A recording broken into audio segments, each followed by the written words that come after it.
Jaalmaroo na dhageessaa? Eeyyena dhagaa. Asumaan seeni gaayyee haa ta'u.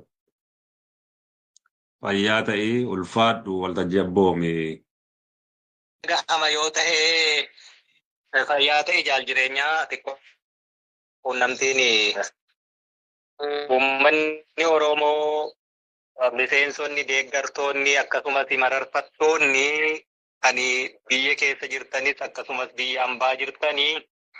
akkasumas gooticha waraana bilisummaa Oromoo kadirree falmaa irratti diinaan wal'aansoo wal qabaa jiru. Sadaasa sagalii guyyaa fincila diddaa gabrummaa yaadannoo bara 2024 baga geessan baga waliin geenya jechuun barbaada. Egaa isinis akkuma yeroon qabne warri asirraa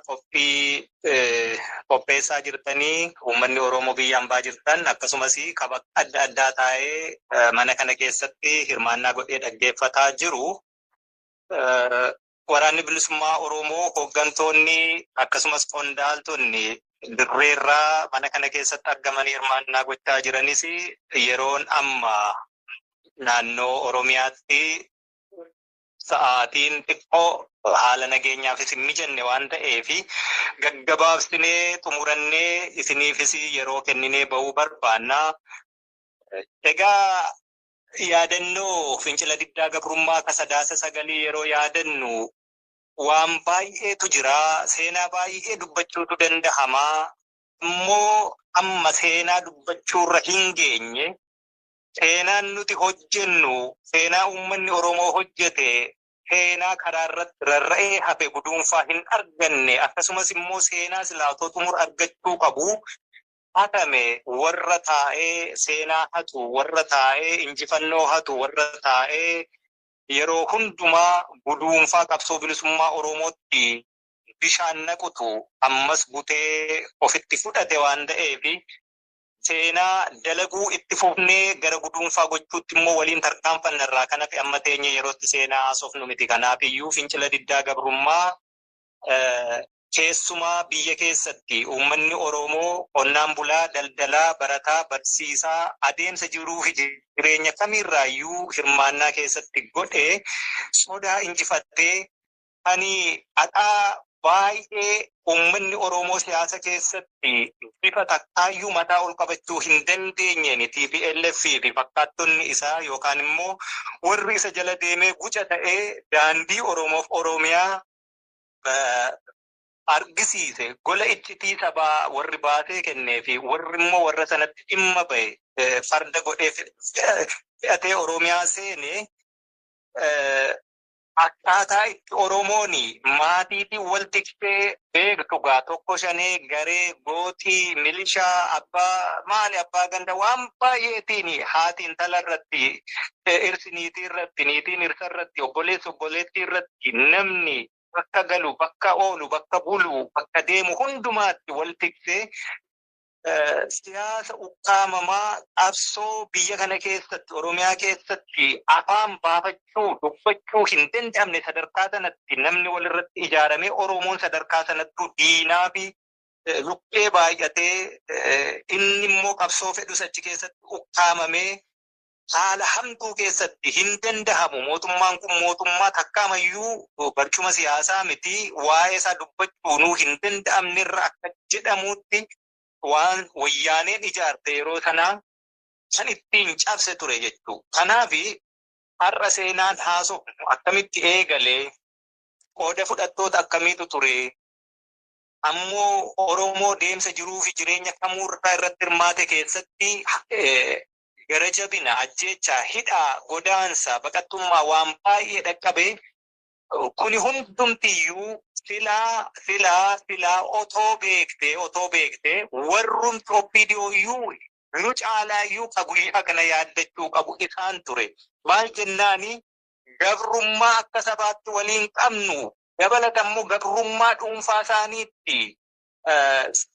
aangoo barcuma siyaasaa warra sababicuu keessaa bahee impaayera biyyittii keessatti Oromoos dabalatee sabaaf sablammoota dhiite isaan jalatti immoo gabrummaa akka sabaatti qabanitti dabalata gabrummaa mataa isaaniitti namaaf ergamanii jiraatan keessaati bilisa isaan baasee bilisa bahuu sanarrayyuu immoo darbanii humni qabeenyi lubbuun wanti hundi itti fixamamee qabsoo kanallee gara dabarsanii barcuma aangoo siyaasaa dhuunfaatti fudhachuutti warra gahe san silaa isaantu dhiigni suni lafeen suni lubbuun suni bakka har'a jiraniin isaan gahe isaantu yaadachuu qaba ture. Ammoo gadheen gadhuma eessaa ka'ee eessarra bahee eessa akka gahe yaadatu dhiiga lafee fi lubbuu eenyuun bakka sana akka gahe si yaadatu yoo yaadatee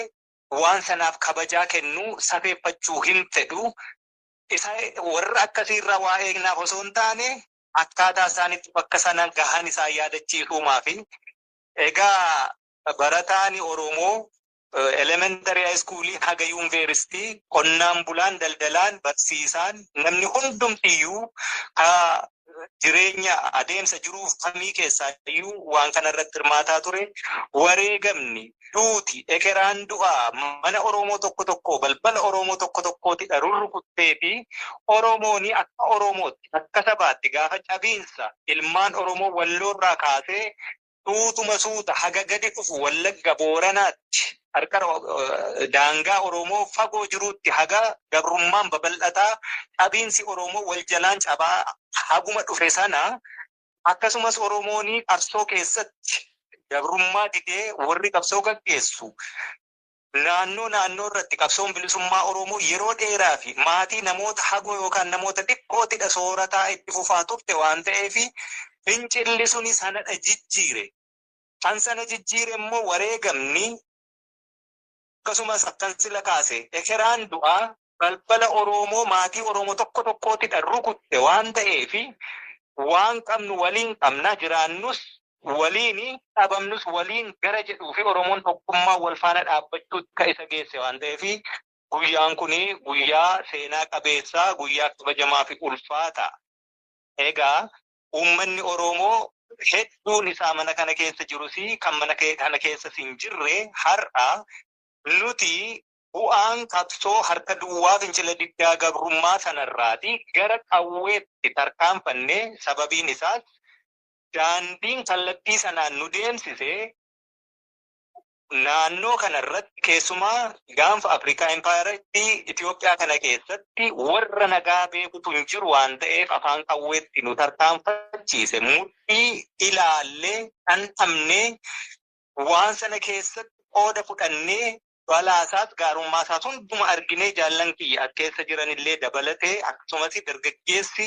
qeerroo fi qarreen Oromoo biyya keessaa jiranis biyya alaa jiranis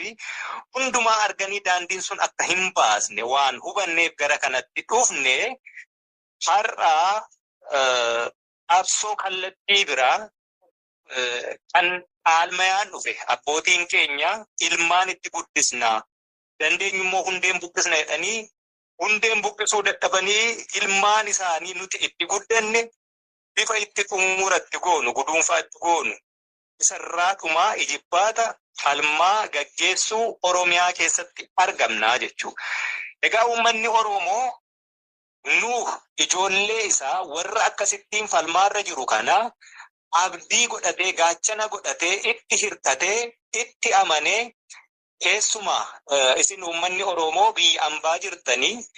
osoo jiraachuu hojjettanii qabeenya kuufachuu dandeessanii maatii horachuu dandeessanii lafa mana qabaachuu dandeessanii hojjettanii dafqa keessan irraati nutti amantanii hegereen keenya Oromiyaa keessatti jettanii sun immoo kan inni milkaa'u karaa keessan nuun jettanii keessumaa ammoo uummanni Oromoo bifa baqattummaatiin biyyoota adda addaa keessatti sanuu nagaa dhabdanii biyya keessan keessaa baatanii nagaa dhabiinsi si waliin godaane biyyoota adda addaa nagaa hin qabne keessatti nagaa dhabuu hambiraatti faceetanii biyyoota sana keessatti haala baay'ee wal xaxaa